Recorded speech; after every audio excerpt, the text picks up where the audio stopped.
Alrighty. Walpurgis is coming up in Limbus company, and many of you newbies are about to be overwhelmed with choice on powerful IDs and egos. Unfortunately, not all of them are built equally, with a few of them being vastly more essential than others. So let me break down the entire catalog for you. But first, a caveat that I should mention.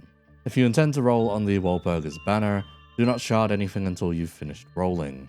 That way you can ensure that you aren't about to shard your way into dupes. This is usually the most unfortunate part of the Walpipi experience, rather than missing out on the new stuff. Anyhow, I digress. We're here to see what's on offer and what to prioritize. Well, with 19 items on offer, I suppose it'd be best to throw them into a list of least to most wanted, at least as far as my opinion goes. Let's see if I can squeeze the reasoning for each into under a minute per for fun too. So without further ado, let's see what's worth dispensing. 19. Hook offers Honglu. If you roll at all on the banner, him and one other ID will be 90% of the reason your screen will go green. He will be the source of way too much frustration and rage in the coming weeks, and that's okay. He's based off of Taeyeon from Library of Ruina's Hook Office, and offers a serviceable budget bleed ID. He's fast, can apply an okay amount of counts, but otherwise little in the way of damage. Don't shard this guy. You're pretty much guaranteed to get him just from rolling on the banner. If you're a new player and haven't filled out a bleed roster yet, for whatever reason, this fellow will be pretty okay, but will 100% get replaced as you go along. In that sense, he pretty much serves the exact same purpose as he does in Library of Ruina, wherein they're a nice early game piece that gets filtered out real quick. Moving along. 18. Meet Lantern Don, the other part of that 90% that will turn your screen green. This Don is full of whimsy and spins quite a lot to inflict rupture count. If you're a fan of Haitialist Rupture or are in need of that extra count, then she's a godsend. Again, don't shard her, she'll color your rolls green for free at this point. If you do get her, she's worth raising, as even though she's a 2-star, the bonus utility goes quite a long way, and can be used in even the latest content if you play around her low numbers. This one is usually Baby's first Rupture support, but still has a place in her roster today. Solid, but still not worth sharding due to her abundance. 17. Here are where some hard truths need to be had. Wing beats. Unless you're some kind of mad speedrunner that insists on gambling, wing beat is usually not worth running over other Ishmael egos. Flips heads to see if it re-rolls while losing SP. Unlike a later ego in this list, you can't make this particularly consistent. That said, it has the potential to inflict a stupid amount of bleed potency and gluttony fragility. If timed right, this can be a massive stim to a team's damage, so long as you win the coin tosses. And well, with that many coin tosses, you are bound to roll low several times when trying to use this thing. What's funny is even the passive is RNG, with a range attached to the damage and healing as well. Anyhow, unless you're a fan of abusing wing beat in Ruina, it's not worth using here. Even then, in Ruina, you can manipulate the odds or otherwise extend its usefulness, unlike this version that can just casually fuck you over. I wouldn't shard it personally, but if you want a gimmick to mess with, intend on doing Ishmael solos, or otherwise wish to gamba for your heals, you do you. 16. Dawn Officer Sinclair. He takes a lot more work than a newbie probably wants to do. Sinclair needs careful sanity management and burn support to get him off the ground, that of which isn't the easiest thing to obtain at the gate. Since he functionally needs an entire team to get the most of, I can't in good faith recommend wasting shards on the guy when you're starting out. Now, if you do have the sanity stabilizers, say Enforced, Index Don, Lu Yi-sung, etc., then perhaps he's worthwhile and a fun pick, but he does fall behind a good part without dedicated sanity management. While he's better off here compared to his Ruina counterparts, I reckon he's not quite worth it unless you already have the foundation and a plan going. Otherwise, the man provides plenty of burn-related synergy in count and massive stims, as well as a single target delete button under the right conditions. Not recommended to shard unless you've gotten almost everything else. Past those first 4, most of the rest are quite powerful and reliable enough to consider grabbing. They all suit some kind of niche or otherwise have unique enough gimmicks that aren't available outside of their kits. 15. Regret Forced. The other fella that shares this abnormality is vastly superior, and that one is just an ego. Anyhow, Regret Forced is a hyper-specific Tremor unit. Unfortunately, for argument's sake, she isn't the best force out there. Neither is she the best carrier of Tremor's best tool. However, she offers massive attack weight, AoE opportunities, good Tremor spread and application, and a very interesting on-field passive to play around. Most notably, so long as she's on the field, she offers defense downs on Tremor bursts, which can soup up physical damage by a not insignificant amount. To be blunt, you're sharding a hammer if you decide to grab her. She comes with all the benefits of one and the demerits too, being a little unwieldy at times, but with an undeniable amount of power in her kit. Since her use of the Everlasting Ego leaves a fair bit to be desired, I'd hold back on sharding her unless you're that enfranchised in the Tremor pipeline and have been waiting for an opportunity to grab her. This one is more of a you do you, but low priority as it pains me to say. 14. Red Eyes and Penitence Ryoshu. It pains me to put another LobCorp ID this low, but here we are. She's not a bad ID, so to speak, just a very boring one, and she's essentially just a charge ID with some low-level amounts of support potential.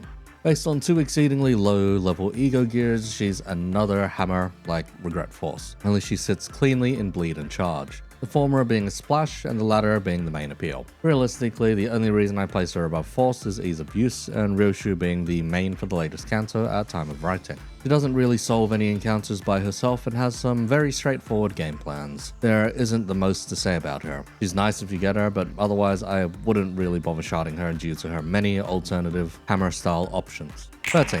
In the Name of Love and Hate. The ego itself is nowhere near as effective without the ID. It doesn't function quite as nicely without the magical girl herself, but is otherwise a WoW that shoots a massive laser beam AoE.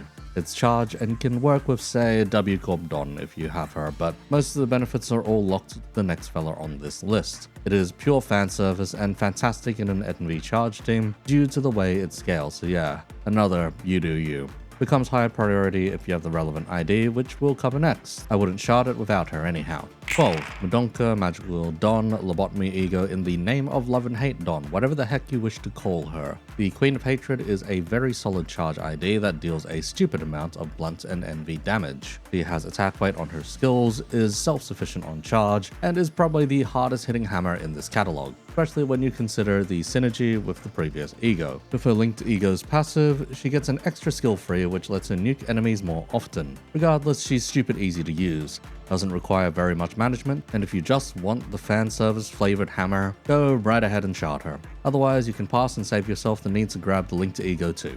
11.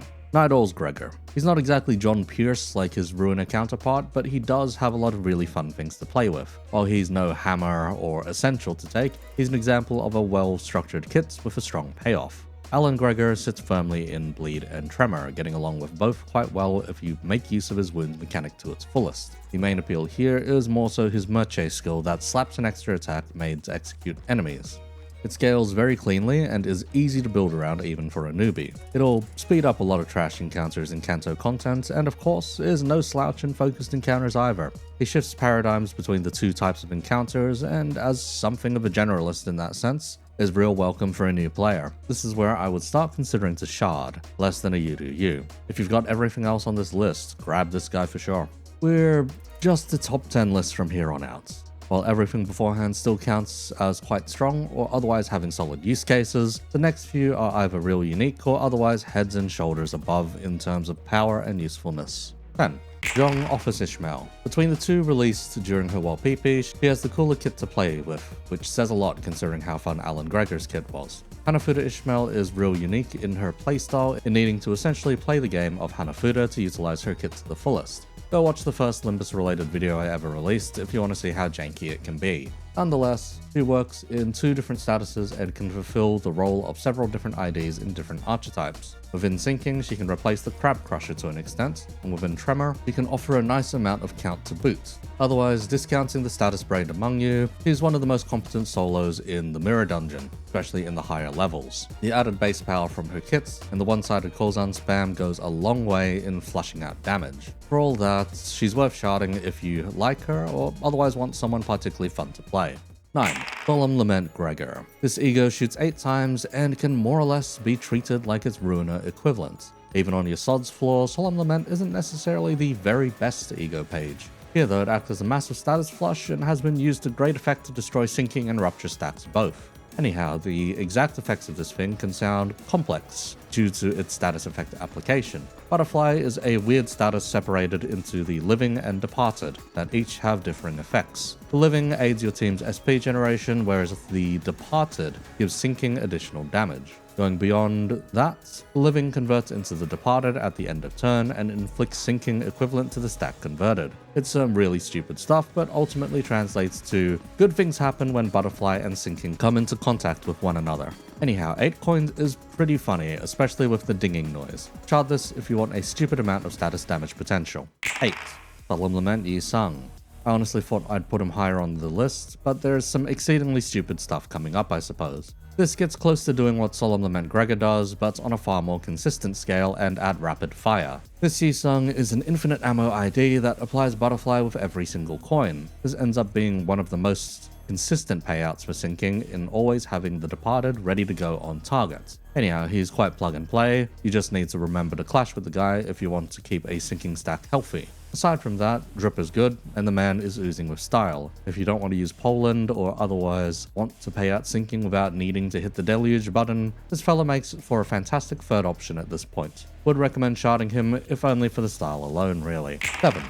Full Stop Honglu. This guy is just leeway from Ruiner. If you know enough about the game, you know that this cunt's whole office is abused for the speedrun constantly. He's arguably the weaker out of the two, but is the enabler of some depraved amounts of damage. Anyhow, as a Poise ID, he's stupid consistent and well. Rather than a hammer, is a bit more of a scalpel. He grants access to pierce fragility shenanigans and facilitates more so than outright blasting damage. There's not too much more to be said about the guy without going over the next fella though. Even on his own, he's pretty worth sharding, but becomes very high priority with the next fella in tow. 6. Full Stop Heathcliff. This is just John damage. Even more so than Honger's prior. This guy just nukes out so much damage it seemed unheard of at the time. Essentially, he exists to flush out as much damage as possible in as short a time as reasonable, to then leave and swap into the back line. From the back line though, he offers combo opportunities with Full Stop Hongers to boot, in the form of unbreakable coins on Honger's S2 and S3. Heck, with Hongers and him both on the field, they can call each other for assist attacks to boot. Hongers on his S2 and S3, with Heathcliff calling for aid on his defense skill.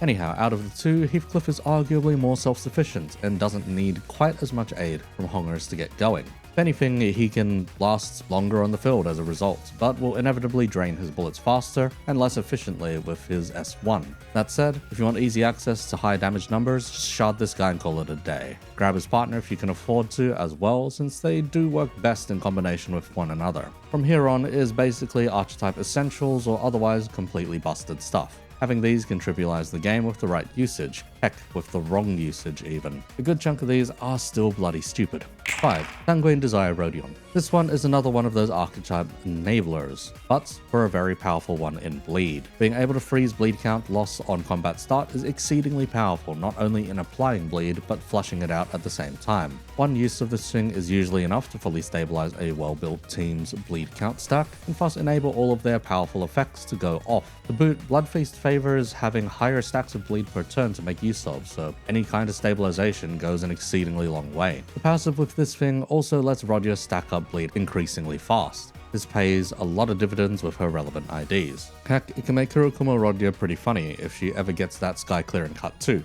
Anyhow, if you want to play Blood Fiends, this thing is basically essential. Or some would argue that you can just take more bleed count healthy IDs to get this online. Why do that when you can just slot this ego and let it rip with even better IDs to complement it? Shard this damn thing. It's an ego too, so it'll be harder to get from the gacha anyway. 4. Magic Bullet Otis. The ego. This thing is kinda just okay without the ID to initially build up the bullets. To get the most out of it, you need to spam it multiple times. You also need the ID to effectively flush away the bullets, otherwise you inevitably end up using the execution bullet. Yeah, this thing is the enabler of Magic Bullet's stronger elements of her kit. In turboing up bullet gain or otherwise giving them more sources of dark flame, this thing ends up being an exceedingly potent accelerant. It also has 7 different modes featuring AoEs and stupid high damage potential to boot. Shard this thing 100% if you have the ID. Shard this thing if you want to pay out burn with dark flame even if you don't have the ID. Otherwise, go grab the next thing on this list first. 3. Magic Bullet Otis. The ID.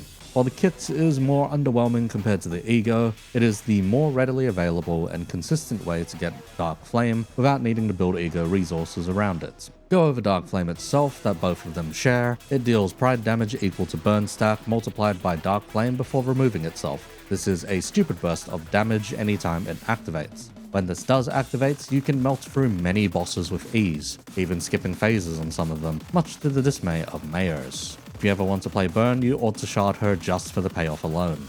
2. Regret Musou. 2 coin power on that passive is disgusting. Musou IDs have been gimped ever since this thing has existed. That said, they've been giving us stronger Musou IDs recently, and the latest ID is about to be one as well. Just grab this thing and don't look back. It's that powerful and always worth considering. 1.